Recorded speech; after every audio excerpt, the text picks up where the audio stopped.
क्योंकि अनूप ने बातचीत करी, आपने यहाँ बातचीत की गई अनूप की ओर से, और कहा जा रहा है कि अभ्यर्थी काफ़ी नाराज़ हैं और कह रहे हैं कि इसका खामियाजा किसी को उठाना नहीं पड़ता, सिर्फ नुकसान हमें ही होता है। और ये भी आपसे जानना चाहूँगी क्योंकि भरतपुर में डमी एक कैंडिडेट पकड़ा गया है, इसको लेकर क्या अपडेट है? देखिए मणि, बड़ा अपडेट तो यह है कि जो दोनों कैंडिडेट है, मूल अभ्यर्थी और उसकी जगह जो डमी कैंडिडेट है, दोनों को यह मथुरागढ़ थाने में रखा गया है और दोनों को मथुरागढ़ थाना पुलिस पूछताछ कर रही है। मथुरागढ़ थाने के जो थाना प्रभारी है रामनाथ सिंह, वो पूछताछ कर रहे हैं। इसके अलावा जो additional SP headquarter Anil Meena, वो कुछ देर पहले यहाँ पहुंचे हैं।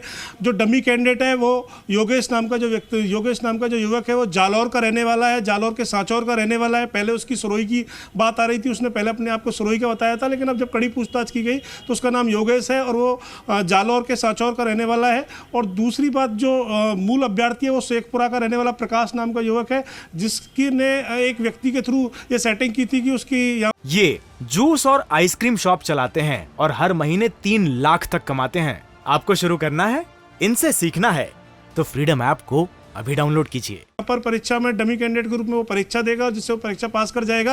वो भी जिस तरह लगातार उदयपुर में भी जो लोग पकड़े गए वो भी जालौर से उनका तार बताए जा रहे हैं। और यहाँ भी अब ये बात खुलकर सामने आ गई है कि भरतपुर में जो डमी कैंडिडेट पकड़ा गया है, इसके तार भी जालौर से। अब पुलिस पूछताछ कर रही है कि इसके साथ और कौन कौन लोग यहाँ पर परीक्षा देने आए थे। लगातार उनसे पूछताछ की जा रही है। FIR जो परीक्षा केंद्र के प्रभारी थे, उन्होंने प्रिंसिपल, उन्होंने FIR दे दी है और पुलिस लगातार पूछताछ कर रही है। जी मणि। अच्छा, ये बताइए देवेंद्र, क्योंकि जैसे जानकारी मिल रही है कि पेपर बंटते समय पता चला कि ये डमी कैंडिडेट बनकर आया है और एग्जाम देने यहाँ पर पहुंचा है, और आप बता रहे हैं कि इसका जो कनेक्शन सामने आ रहा है वो जालौर से सामने आ रहा है। पूछताछ में क्या लगता है और बड़े खुलासे हो सकते हैं इस मामले में? बिल्कुल, निश्चित रूप से जिस तरह की बात अभी सामने आ रही है पुलिस के, अभी अब कुछ देर पहले हमने उसके विजुअल किए थे जो अभी स्क्रीन पे चल भी रहे हैं लगातार। पुलिस ने ये बात कही है कि जो आरोपी है उससे पूछताछ कर रहे हैं, क्योंकि वो जालौर का रहने वाला है, सांचौर का है, और लगातार कहीं ना कहीं जिस तरीके से तार जुड़ते हुए दिख रहे हैं, उससे पूछ रहे हैं कि ऐसे कौन कौन लोग हैं, वो कितने दिनों से यहाँ पर था और कितने पैसे में बात हुई थी। और तो करौली का जो मूल अभ्यर्थी है उसने उसके थ्रू उसकी किसी मीडिएटर से बात हुई, जिसने सांचौर में या जालौर में किसी से कॉन्टैक्ट और उसके थ्रू वो यहाँ पर आया और कुछ पैसों में बात हुई कि ये परीक्षा पास कराएगा। साइंस का स्टूडेंट है जो आरोपी है, उसने कहा कि जीके की परीक्षा वो आसानी से पास कर देगा, इसलिए उस परीक्षा में डमी कैंडिडेट ग्रुप में बैठने के लिए आया। अब उसके साथ कौन कौन लोग हैं, इस सब की पूछताछ की जा रही है। एंट्री कैसे हो गई? क्योंकि हम तो देख रहे थे पूरे मामले का खुलासा हो पाएगा। देवेंद्र, हम तो देख रहे थे सेंटर के बाहर पुलिस कड़ाई से चेकिंग कर रही है और कपड़ों की तलाशी ली जा रही थी अच्छे से। ये चूक कैसे हो गई फिर कि डमी कैंडिडेट पहुंच गए सेंटर में? देखिए, पुलिस की चूक, देखिए डमी कैंडिडेट भी परीक्षा जो उसका प्रश्न पत्र था उसी पर अपना फोटो चिपकाकर दोनों की शक्लें सेविंग को इस तरीके दिखाया गया कि दोनों की शक्लें पुरानी है। लेकिन जब परिवीक्षक को, जो परीक्षा केंद्र में एग्जामिनर था, उसको शक हुआ, उसने जब एक ही परीक्षा केंद्र में जब दोनों को शक हुआ तो इस बात की बात निकल कर आई कि ये डमी कैंडिडेट। और जैसे इसकी सूचना वहाँ पर जो पुलिस थी लोकल थाना को दी गई, तो लोकल थाना पुलिस क्योंकि गश्त में थी, लगातार लोकल थाना पुलिस की टीम मूवमेंट कर रही थी, तो लोकल थाना पुलिस वहाँ तुरंत पहुँच गई और आरोपी जो मूल अभ्यर्थी है उसको भी और डमी कैंडिडेट दोनों को हिरासत में ले लिया और दोनों को थाने लेकर आई है। अब उनसे पूछताछ की जा रही है। लेकिन ये बात स्पष्ट है कि लगातार जिस तरीके से परीक्षाओं में परीक्षार्थियों के साथ या अभ्यर्थियों के साथ खिलवाड़ की बात सामने आती है, तो उससे निश्चित रूप से लोगों में आक्रोश है और खासतौर से इस बात को लेकर चर्चा बनी हुई है कि कल जो सूबे के मुखिया अशोक गहलोत जिस तरीके से दावे कर रहे थे भरतपुर में मीटिंग के दौरान, उन्होंने कहा कि हमने इतने रोजगार दिए, उसको लेकर अब बीजेपी हमलावर हो गई। आपसे कुछ देर पहले हमने रामलाल शर्मा को भी सुना था, उन्होंने जिस तरह की बात कही थी प्रश्न पत्र आउट होने को लेकर। तो निश्चित रूप से कहीं ना कहीं हालांकि पुलिस के लिए कामयाबी की बात है कि पुलिस ने उस एग्जाम को होने से पहले ही आरोपियों को डिटेक्ट कर लिया, चाहे उदयपुर की बात हो चाहे भरतपुर की बात हो। लेकिन कहीं ना कहीं जो इसको एग्जाम कराने वाली जो एजेंसी है, चाहे वो RPSC है, तमाम उनके लिए बड़ा सवाल है कि इस तरीके की परीक्षाएं जो सही तरीके से नहीं हो पा रही और उनको क्रैक करने के लिए लगातार जो कोचिंग माफियाओं की बात आए या जो लोग इस गिरोह को चलाते हैं, संगठित अपराध करते हैं, उनकी बात आए, वो सामने आते रहते हैं। जी मणि।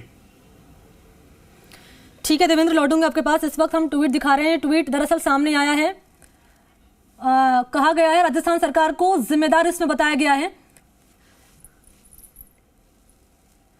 ट्वीट हम दिखाएंगे दर्शकों को। ट्वीट किया गया इस मामले के सामने आने के बाद। पेपर निरस्त हुआ है, परीक्षा निरस्त हुई है, पेपर आउट हुआ है और पेपर आउट होने के बाद विपक्षी पार्टी लगातार हमलावर है। कांग्रेस सरकार पर सवाल पूछ रही है कि सिलसिला कब तक चलता रहेगा, कब तक युवाओं के भविष्य के साथ खिलवाड़ होता रहेगा। तस्वीरें भी हम दिखा रहे हैं और देखिए ट्वीट है ये, हनुमान बेनीवाल का ट्वीट है और कहा गया है इस ट्वीट में, जिम्मेदार बताया गया है हनुमान बेनीवाल की ओर से। सवाल उठाया है उन्होंने कि आयोजन से पूर्व पेपर आउट होना मेहनतकश छात्रों के सपनों के साथ कुठाराघात। हनुमान बेनीवाल ने पेपर आउट होने पर राजस्थान सरकार को जिम्मेदार बताया और लिखा कि राजस्थान में पेपर लीक होने की परंपरा बन चुकी है। बेनीवाल ने ट्वीट करके मुख्यमंत्री अशोक गहलोत से कहा है कि अब थमेगा पेपर आउट होने का, दरअसल कब थमेगा पेपर आउट होने का सिलसिला। तो विपक्षी पार्टी लगातार सवाल पूछ रही है कांग्रेस पार्टी से कि कब थमेगा पेपर आउट होने का सिलसिला। कांग्रेस पार्टी को जिम्मेदार बताया है और कहा गया है बेनीवाल की ओर से कि परंपरा बन चुकी है राजस्थान में पेपर लीक होने की। बेनीवाल ने ट्वीट करके लिखा है, ये ट्वीट इस वक्त आपकी टीवी स्क्रीन पर। सहयोगी देवेंद्र का एक बार फिर से मैं रुक कर रही हूँ। देवेंद्र, मैं आपके पास आ रही हूँ। बेनीवाल का ट्वीट सामने आया, इससे पहले विपक्षी पार्टी बीजेपी भी लगातार हमलावर है। पूनिया की बात कर लूँ, रामलाल शर्मा की बात कर ली जाए, कटारिया की बात कर ली जाए, तमाम जो नेता हैं। अच्छा, यहाँ पर आप मौजूद हैं, पुलिस आपके पीछे नजर आ रही है मुझे। देवेंद्र, बातचीत करिए जरा उनसे। बिल्कुल बिल्कुल, हम हमारे साथ यहाँ एडिशनल एसपी हेडक्वार्टर हैं अनिल मीणा, वो पहुंचे हैं। उन्होंने जो थाना प्रभारी रामनाथ सिंह, उनसे पूरी घटना की जानकारी ली है। सर, किस तरह की चीज़ें सामने आई हैं, क्या लग रहा है परीक्षा को जिस तरीके डमी कैंडिडेट पकड़ा गया और एक मूल अभ्यर्थी भी पकड़ा गया, क्या चीज़ें रही, किस तरह की चीज़ें इन्वेस्टिगेशन चल रहा है? जी, अभी ये लेके आए हैं हम थाने पे, अभी उनसे पूछताछ करके फिर आपको विस्तृत रूप से बताया जाए। बता रहे कि जालौर से लिंक बताया जा रहा है कि मूल अभ्यर्थी था। लगातार कुछ चीज़ें ऐसी आई हैं जो मूल अभ्यर्थी के साथ पैसे को लेकर लेन देन था, और जो डमी कैंडिडेट है वो जालौर का रहने वाला है। जी, ये सही है, जालौर का रहने वाला है और उनका पैसे की बात भी आ रही है, लेकिन अभी विस्तृत पूछताछ के बाद में ही हम आपको क्लियर कर पाएंगे। थाना प्रभारी रामनाथ सिंह भी हैं, उन्होंने उनसे पूछताछ की है। लगातार जो आरोपी पकड़े गए हैं उनसे जानेंगे कि किस तरह की चीज़ें, कौन कौन लोग हैं, क्या चीज़ें हैं। हाँ, इसमें एक master Adityanath senior secondary school से सूचना मिली थी कि कुछ परीक्षार्थी यहाँ डमी परीक्षार्थी के साथ परीक्षा देते हुए मिले हैं। इस पर वहाँ जाकर देखा तो एक योगेश कुमार मीणा है जो शेखपुरा जिला करौली का रहने वाला है, वो ओरिजिनल कैंडिडेट है। उसकी जगह पर एक डमी विद्यार्थी वहाँ बैठा था, प्रकाश कुमार, जो सांचौर जिला जालौर का रहने वाला है। और पूछताछ पर पता चला है जो सांचौर का है उसमें उसकी जगह परीक्षा देने के लिए 3 लाख रुपए में जयपुर में सौदा किया था। ये दोनों ही जयपुर में तैयारी करने के दौरान एक दूसरे से जानकारी में आए थे। रमना जी, लगातार इस तरह की चीज़ें आती रहती, जैसे उदयपुर में भी जो लोग पकड़े गए बस के अंदर 40 से अधिक अभ्यर्थी, वो भी बता रहे हैं कि वो जिनका कॉन्टैक्ट भी जालौर से था। लगातार इससे पूछताछ, इसके साथ ही अकेला ही ऐसा व्यक्ति, अकेला ही युवक था डमी के रूप में, और भी लोग आए, इस तरह की पूछताछ हो रही है? हाँ, इस मामले में हम विस्तृत पूछताछ कर रहे हैं।